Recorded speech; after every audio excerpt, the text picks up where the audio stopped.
ব্রাহ্মণবাড়িয়া জেলা পুলিশ লাইনে কখনোই ভবিষ্যতে কনসার্ট করতে পারবেন না। ডক্টর ইউনূসের সময়ে শুরু হওয়া মব সহিংসতার ঘটনা এবার আছড়ে পড়ল খোদ পুলিশ লাইন্সে। একটি সাংস্কৃতিক অনুষ্ঠানকে কেন্দ্র করে ব্রাহ্মণবাড়িয়া পুলিশ লাইন্সে ঢুকে ভাঙচুর চালালো দারুল আরকাম মাদ্রাসার শিক্ষার্থী ও স্থানীয় কিছু তৌহিদি জনতা।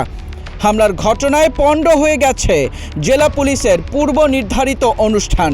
আহত হয়েছেন অন্তত ৩০ জন। মঙ্গলবার রাত 11:30টার দিকে শহরের পশ্চিম মেড্ডা এলাকায় অবস্থিত পুলিশ লাইন্সের ভেতরে এই ঘটনা ঘটে। জানা গেছে চট্টগ্রাম রেঞ্জের ডিআইজি আব্দুল কুদ্দুস চৌধুরীর আগমন উপলক্ষে জেলা পুলিশের উদ্যোগে এক সাংস্কৃতিক সন্ধ্যার আয়োজন করা হয়েছিল, যেখানে সঙ্গীত পরিবেশন করছিলেন জাসাস সদস্যরা। তবে পুলিশ লাইন্সের ঠিক পাশেই অবস্থিত দারুল আরকাম মাদ্রাসা। শিক্ষার্থীদের দাবি, পরদিন বুধবার তাদের পরীক্ষা থাকায় সাউন্ড সিস্টেমে উচ্চ শব্দের কারণে পড়াশোনায় মারাত্মক ব্যাঘাত ঘটছিল। শব্দ কমাতে অনুরোধ জানাতে কয়েকজন শিক্ষার্থী পুলিশ লাইন্সে যান।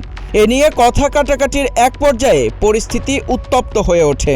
খবর পেয়ে শতাধিক শিক্ষার্থী ও তৌহিদি জনতা পুলিশ লাইন্সে প্রবেশ করলে পরিবেশ নিয়ন্ত্রণে পুলিশ লাঠিচার্জ শুরু করে। জবাবে শিক্ষার্থীরাও ইট পাটকেল ছুটতে থাকলে পুরো এলাকা রণক্ষেত্রে পরিণত হয়। এই সংঘর্ষে শিক্ষার্থী ও পুলিশ সদস্য সহ অন্তত ৩০ জন আহত হয়েছেন। আহতদের দ্রুত উদ্ধার করে জেলা সদর হাসপাতাল সহ আশপাশের বিভিন্ন চিকিৎসা কেন্দ্রে নেওয়া হয়। ঘটনার বিষয়ে জেলা পুলিশ সুপার শাহ মোহাম্মদ আব্দুর রৌফের বক্তব্য জানার জন্য একাধিকবার মুঠোফোনে যোগাযোগের চেষ্টা করা হলেও তার পক্ষ থেকে কোনো সাড়া পাওয়া যায়নি।